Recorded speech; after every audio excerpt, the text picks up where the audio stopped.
Most evenings, Rachel Moran called her sister on the walk to her car. It was their ritual. For sometimes 5 minutes, the working day compressed into a phone call. Work gossip, weekend plans, the ordinary details of a Wednesday in February. On the evening of the 12th, the call lasted 4 minutes and 17 seconds. The last 11 seconds of that call became the most studied piece of audio in the entire investigation. Donna has never deleted it. Rachel Moran was 31, a project manager at the Saltfield Marketing Group, who had been promoted twice in 3 years. Her colleagues described her as sharp, organized, and unusually perceptive, the kind of person who noticed things that others walked past. She and her sister Donna spoke most evenings. They were 2 years apart and had been best friends since childhood. Their calls were never planned. They simply happened, the way breathing happens. Rachel always called from the car park, always before she started the engine. On the evening of February 12th, she never started it. At 7:22 p.m., Rachel walked out of the Saltfield Marketing Group building and called Donna. For 4 minutes and 6 seconds, the call was completely ordinary. Rachel mentioned a difficult client presentation. She asked about Donna's new sofa. She laughed at least twice. At 7:26 p.m., 11 seconds before the call ended, something changed, and Rachel's voice dropped. The audio quality shifted, as if her hand had moved closer to the microphone. In the recording, you can hear a breath being slowly drawn in, and then, very quietly, one word: Donna.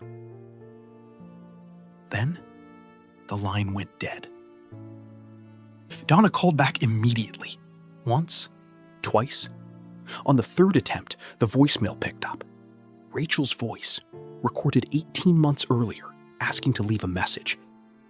Donna left one. It was the last recorded thing Rachel's phone received before it was found face down on the car park tarmac the following morning. The call had continued running for 77 minutes after the line went silent. The battery died before anyone found it. Rachel's car was still in its usual spot the following morning. Keys in the ignition, door unlocked, no signs of struggle, no personal effects missing, no evidence of forced entry of any kind. Her phone lay beneath the car, face down, screen cracked, 77 minutes into an open call that nobody had been listening to.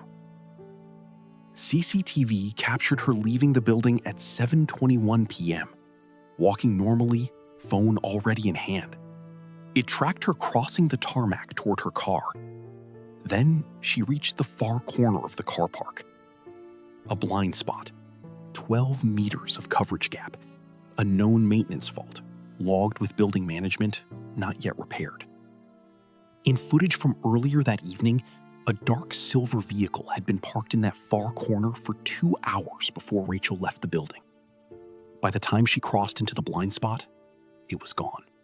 Forensic audio analysis of the recording's final 11 seconds identified 3 distinct sounds beneath the ambient noise of the car park. A change in air pressure, consistent with a nearby vehicle door opening.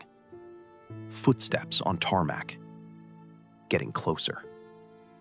And the soft close mechanism of an electric vehicle door, a sound specific to a small number of premium models, none of which were registered to any member of staff at Saltfield Marketing Group. The car park at Saltfield Business Park required either an employee fob or a visitor access code. Records showed that on the afternoon of February 12th, one visitor code had been used. It had been issued by a colleague of Rachel's named Marcus Doyle, 34, logged as issued for a client meeting that afternoon. There was no client meeting in the office diary. When interviewed, Marcus Doyle gave 2 separate accounts of who the visitor code had been issued to. The accounts contradicted each other in 2 specific respects that investigators documented but have not publicly disclosed. The visitor admitted by that code was never identified. The vehicle it permitted entry for was never traced. Marcus Doyle was interviewed on 3 separate occasions. He was never charged. Rachel Moran has not been found. The phone recording, 4 minutes and 17 seconds, has been examined by 9 separate forensic audio teams since the night she disappeared. Each analysis of the final 11 seconds has identified the same 3 sounds. None has been able to say what happened in the seconds that followed. The visitor code issued on February 12th remains unaccounted for. The dark silver vehicle has never been identified. The investigation is active. We talked every evening. It was just what we did. I've listened to those 4 minutes and 17 seconds more times than I can count. The first 4 minutes are her. The last 11 seconds are something else entirely. Donna, Rachel's sister. Donna still has the call in her phone's recent history. She has never deleted it. If you have any information about a missing person, contact Missing People at missingpeople.org.uk or call 116-000. A car park, a blind spot, 11 seconds of audio examined 9 times. Someone was in that car park on the evening of February 12th. Someone knows what that soft closed door sounded like from the inside. A phone call that was supposed to last 5 minutes. A recording that has been listened to more times than its owner ever knew she was being heard. The last thing Rachel Moran said to her sister was her name, whispered, as if someone might hear.